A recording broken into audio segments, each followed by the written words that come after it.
Hi, good day. My name is Uncle Doku. Welcome to School of Film Editing. And this is the School of Film Editing podcast. And what we're going to be doing in this podcast is talking about the business of film editing, the business of film editing. Now, this is going to be a series. So today we'll be starting, we'll be looking at how editors makes money or how editors should charge, film editor, how they should charge and what are the criteria of charging. So these are the things I'm going to talk about.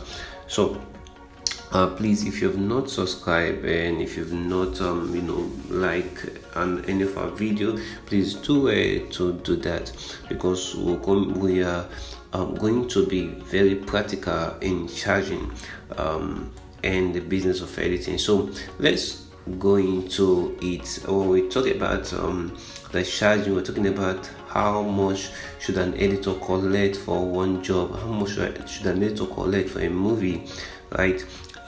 All these are going to be based on the personality of the editor and based on the skill set of the editor. As an editor, there are certain skill set that you have to have. Okay, one time I called someone in Lagos and I said, please tell me what are your charges, how much you charge. And the person says he charged around 500,000, and he started breaking the things that he does for the 500,000. He named them, and they're like around I think for more than 5 things he do when you give him film to edit. Now I asked another person, and he said he's paying an editor 250. Okay, 250,000 naira. It's not dollars. Okay, naira. Now for those of you who are listening to this podcast, I'm talking about the Nigerian film industry, right? And we charge based on naira. You get? So charging on naira, that is our currency. So if you are going to be in Nigeria film industry, you must learn to charge in in naira. Though you can also do this formula if you are outside Nigeria. You can charge based on these things that I want to mention in your country. If you are in Cameroon, if you are in South Africa, if you are in Lesotho, if you are in US, if you are in Canada, if you are in Asia, or whatever you're listening this podcast from, definitely all the charges principle are the same, but it's the currency that is different, but the charges principle are the same. In order for you to charge, I know in maybe outside Nigeria, some countries they charge per hour, but in film industry we charge per the work we do. In Nigeria, we charge per the work. What are the work you're doing? We don't care the hours that you spend, but what we're caring is the result, that you're giving.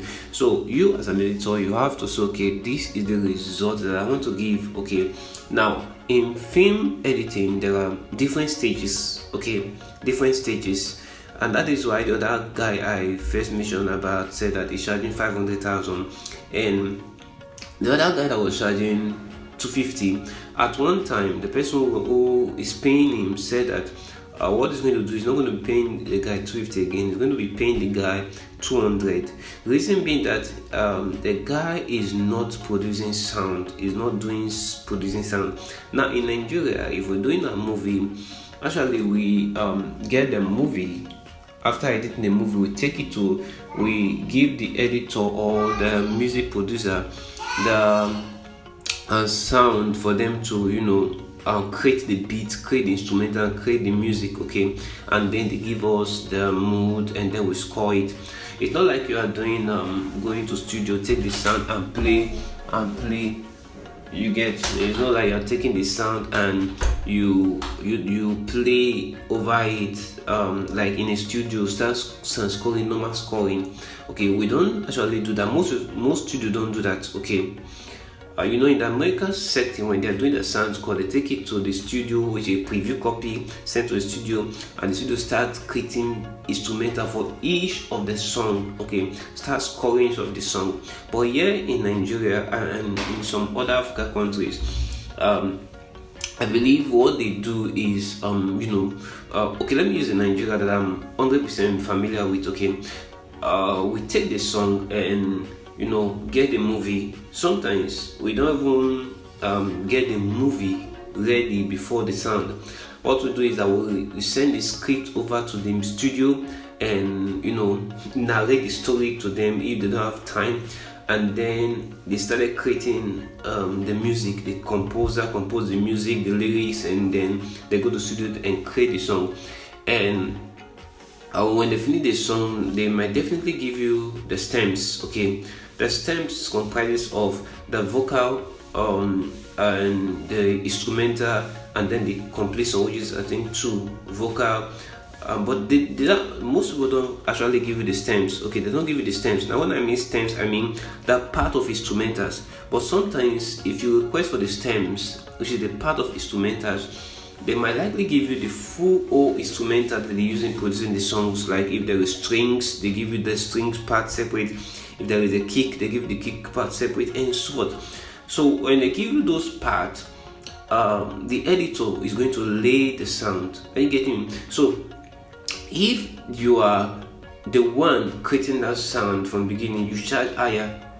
If, for example, my studio is offering both creating of the sound, creating of everything, it's not like you're going to, most people just go to internet and go somewhere like what is this thing, inverter element, and order for songs, order for instrumental. No, most of that song, when you order for them, after some time they expire and YouTube will file copyright claim over your stuff. And most movies are done for YouTube. Okay, most people are making big block from YouTube. We're going to talk about that in one of our episodes, how to make money from YouTube as a film editor and also as a content creator. We're going to talk about that. Okay, so now we're going to, if you don't want to get fired, you don't buy sound online.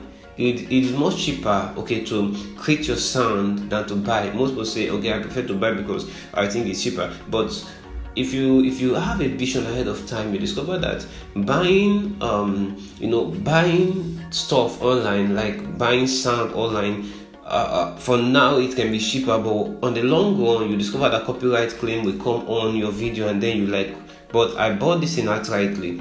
You must understand that sound that you buy, other people have also bought that same sound.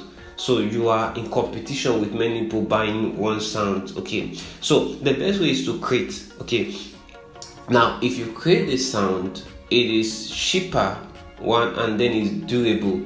In 10 years, 20 years, YouTube will not have copyright claim on it because it is your original sound created for you, produced for you, except the studio have to produce it and give it to other persons. So if you are doing that sound, if you are producing the sound yourself, then you give to the editor. The editor put it, overlay it, and sound score by scene by scene.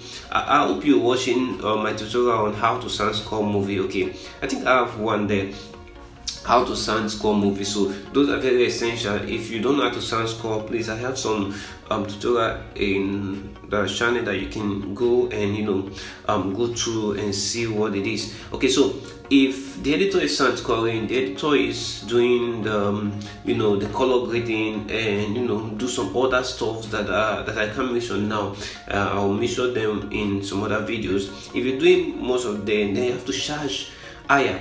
You get? So based on what you're offering, that is what you charge. You don't just okay, let me just charge at random. Now the question is, what are you offering? If your service is poor, then your pay will be poor. But if your service are higher, you have more things to do. They ask you, what are you giving? What are you doing? Give me your job description. If you can list like 5 of them, and you and your job is neat and you've done for other persons, that can give you high pay. Okay, now other thing you must consider is what are your status in terms of the editing. You can tell me that they're going to pay someone who is just coming up as an editor higher than someone who has been in the field for 10 years. Now this another question now. The person who has been in the field for 10 years can also be the less pay rather than the person who is just coming to the field. Now this is where you have to understand business. Okay, we're going to talk on understanding business in some other time. Business is very essential. You have to understand business, branding, packaging. You have to understand this stuff if you must get paid higher. You must brand, you must package, and you must understand and things that surround the business setting. Most people just feel like, okay, I'm an editor, that is who I am. No, an editor is a business person. If you understand the things business, then you make more than those who just come into the field and say have the skills. Most people are getting higher paid. They understand the skills, they have the skills and understand the business part of it. So my question is that do you know about the business? Yes, you know the skill, but about the business? Okay, do you know about the business? Can you be able to get your way into someone's heart and collect the huge bulk that you want to collect since you know the business? These are some questions that you have to ask and set in your mind. Then go and study business, go and study the business of stuff. And that is why we're bringing this training like this podcast, so that you can be able to understand the business. When you're entering, like those of you who are here, I know that most of you who are in this my platform, you are actually new to to film editing, and then you have the love, you have the passion, you want to go into, but you lack the business. Okay, you lack the business techniques, and if you lack business techniques, that is when people started using you. For years, people have been using me, and I told myself, it's not going to happen again. Now it's going to be the time that if I'm going to do this thing as a business, then this and this and this must be in place. Okay, so how you charge, the time, it depends on what you're offering. Are you doing color grading? Are you doing sound scoring? Are you going to produce the sound? Are you going to maybe do graphics, motion graphics and stuff? Are you creating the logo? Okay, are you creating the montage? All these things are you doing the trailers? If you're doing the trailer, fine. If you're doing the teaser, fine. Now you calculate everything together and sum it up and tell them this is what I'm charging. And when they ask you, but this thing is high, you break it down that this and this and this are the things that I am going to be doing. Okay. I hope this podcast helped you to understand a little about the business and how you charge in as an editor. Okay, so in the next section, we're going to be looking at how you can be able to sustain over time as an editor. Okay, we're going to look at some other topic like what is business and what is branding, what is packaging in the terms of film editor. Okay, and one other question that we're going to be asking is, can you actually feed only on editing? Can you actually raise your family only doing video editing, film editing? Now, I'm going to answer that question in some of other episode that will be coming in this podcast that will bring it to you. So please stay blessed, remain blessed, and be prosperous. And don't forget to subscribe, like, and also share, comment, give us your idea. What do you want us to talk about? Leave in the comment section below, and then I will do well to answer it. God bless you.